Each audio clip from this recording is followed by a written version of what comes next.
Easy. COVID. All right. All right.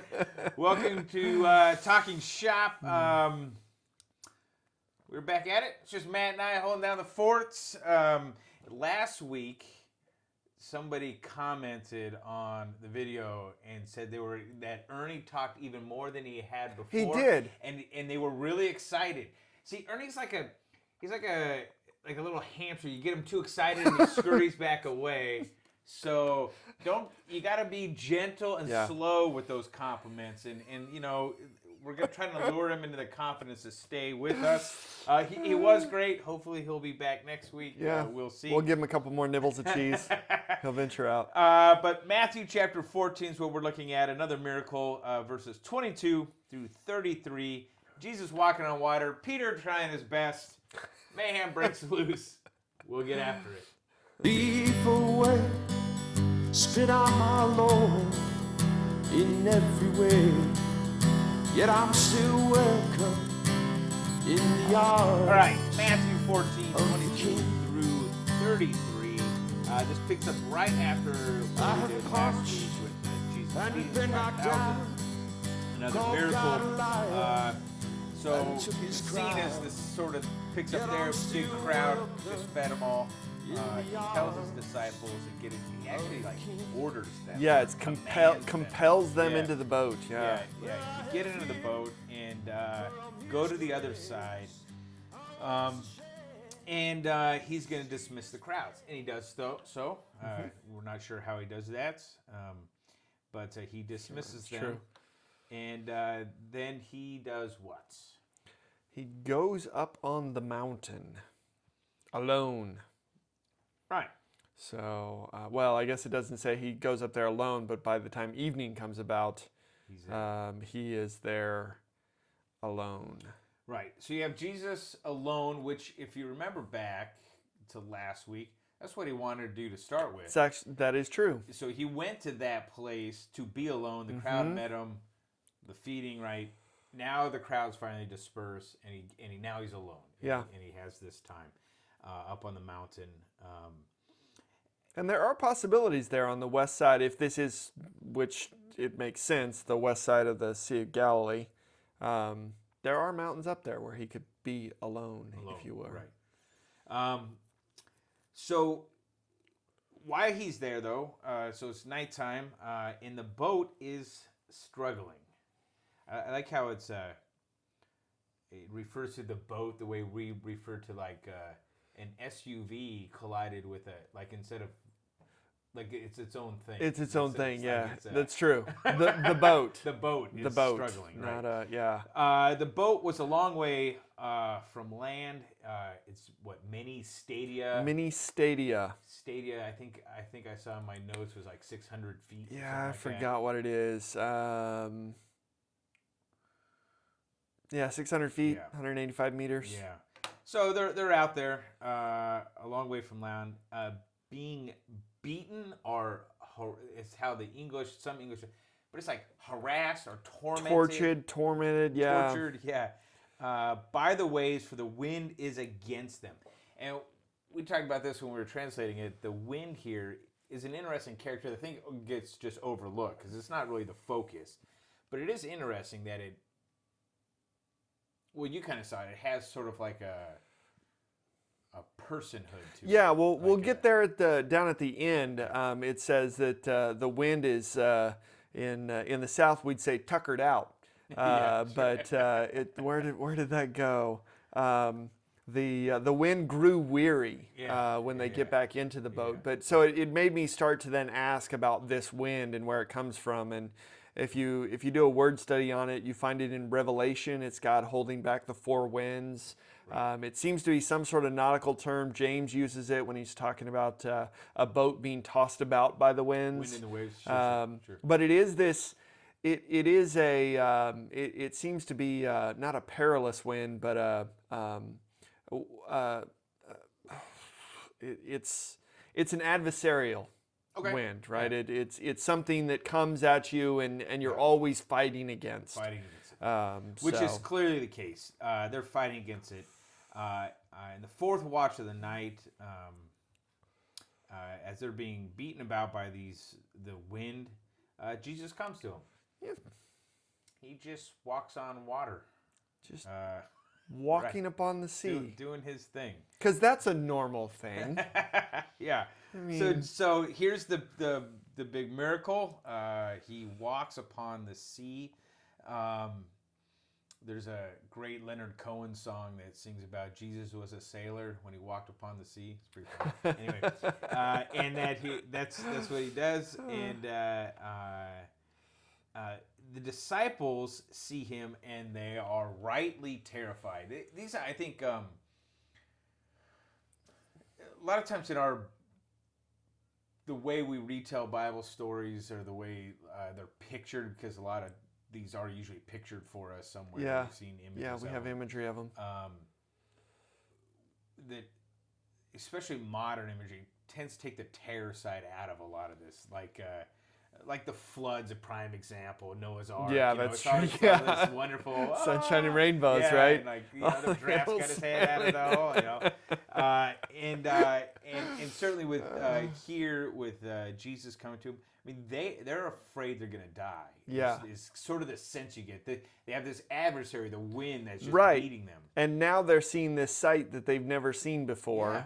And, to them, the word that you had was phantasma, right? So this is a phantom coming to them, right? And we don't know, we don't know what time of the month this was, so we don't know what the moon looked like. We don't know how much light they had. Yeah. But they've been fighting this now. This is the fourth watch of the night. So they've been fighting this now for, 6 to 8 hours. Yeah. And all of a sudden this thing shows up on the water. Yeah. Walking toward them. Walking toward them. Right. Yeah. So. And so it says they cry out. Now it was interesting that word there can even mean that like a scream almost. Like they're they're terrified. It's a ghost, right? Yeah. And then you get the wonderful words of our Lord. Yeah, and I had never caught this before. We always catch it in John, all the I am statements, but Jesus, and this is after, who is this that the wind and the waves obey him, right? That which happens in Matthew chapter 7, I think, 6 or 7. Mm-hmm. Sorry, Gibbs. And now Jesus calls out to them and he says, "Do not take courage." Actually, it's not "do not be afraid." It's not the phobeo. Take courage or be of good cheer. Ego eimi. Right. I am. Yeah. And I think that's, in the English, obviously it does, "it is I," but I think that's important. Yeah. That Jesus is calling out to them with the power in the name of God, if you want to hear it that way, telling them who is with them in the midst of this storm. Yeah, in the midst of the storm. So they're terrified, rightly so. Yeah. But now they have cause not to fear because I am. Yeah. With Ooh, I just had a homiletical move, but we'll wait. We'll wait. Okay. So then you get the second half of this, and this is interestingly where a lot of sermons will probably focus on, and you could really go awry with this too, I think. But the second portion deals with Peter. So Peter then comes up with this great idea. What's Peter's plan is, hey, boom! Lord, if it's you, command me. All the language again is fascinating. He doesn't say like invite me out. Right. He's like command me to do it. Yeah. That in and of itself is pretty awesome. I mean, sort of an assurance found in the command of Christ. If you command it, then that's a thing. Yeah. Well, and this is also on the heels of feeding the 5,000, where he says to his disciples, "You feed them." That's good. And they're not sure about it, but he said it, and sure enough, they feed him. So I think, again, Peter is playing off of this, recognizing that if Jesus says it's possible, it is possible. Right. And so he's going to ask Jesus if it's possible. And Jesus says it's possible, then he's going to step out of the boat. He says, come. Yeah. Right? Peter hops out of the boat. Yeah. Disembarks. Goes down from. Katabino is the word from, but yeah. He disembarks in the middle of the sea, in the middle of the storm, in the middle of all that, and actually starts walking on the water. Yeah, same. The phrasing is a little different because Jesus is up on the sea. Peter only walks upon the water, so there is a difference there. I think it's important, exegetically that's important, but you don't have to make that difference in the sermon. Right. So then he sees the wind, right? So this is that adversarial sort of presence, and that's what he begins to look upon, and he's afraid again. Yeah. So Jesus had said, don't be afraid. He's then looking at the wind. He is afraid, and he starts to sink. And he cries out the great cry of all the faithful. Yeah. Right? Yeah. Lord, save me. Yeah. Right? There is only one way he's being saved, and it's if Jesus intercedes. Yeah, and Jesus, and this is, I think, this is actually a different move that you could make, reaches out his hand. Yeah. Right? And so you could even go, and he reaches out to you with his nail-pierced hand, right? As we cry, save him. So, yeah, but he reaches out his hand and grabs hold. And then says to him, and I haven't done enough work in this. Some of you, if you want to leave a comment, if you've come across anything of this, Jesus always makes these comments, "Oh, you of little faith." And he does it several times in Matthew. I'm not sure if it's a term of endearment. I'm not sure. We always take it as kind of a term of admonition, and I'm not sure that's the way that he means it. Because obviously, Peter had a great enough faith in his God to get out of the boat.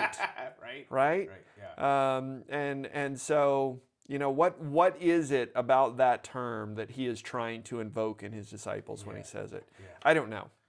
Yeah, that's a good. I'm not comfortable with all the.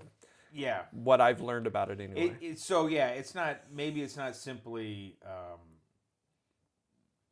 Like a chastisement. Yeah. You little faith, but it's not.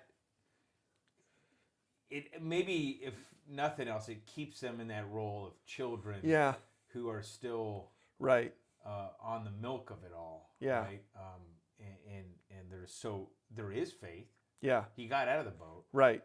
I guess the reason I've always had problems with that is because it's in Matthew where the disciples come to him and say, "Lord, increase our faith," and he goes, "If you have small faith like a mustard seed, it's enough." Right. So to call them ye of little faith almost faiths. Calls them, having enough, if you will. So, but anyway. Yeah, so he says, he takes him by the hand. You little faith says, why did you doubt? That's the big question. Here it is doubt, right? This is not doubting Thomas. Yeah, this is not doubting Thomas. Where it's actually not doubt, but unfaith or no faith. Yeah. No, this is there's this distadzo. Yeah. And they get into the boat. What happens? The wind grows weary. Yeah. So I think the English had it like the wind ceases or calms or whatever. But it tires out. Yeah. Did you say it gets tuckered out? Yeah, it gets tuckered out. Yeah. So and then those who are in the boat, which now includes everyone, right? But the rest of them, they worship him. Those are his disciples, and they confess that truly you are the Son of God, right? Yeah. So big confession of faith on the heels of this incredible miracle. And this is the first time it's from all the disciples, right? In earlier we have it on the lips of Peter. Right. You are the Christ, the Son of the living God. Right. But now all the other disciples are on board with this now too, saying, yeah, this is him. So. All right. So there's a lot that can be done homiletically with this, right? As we preach it. You had a night.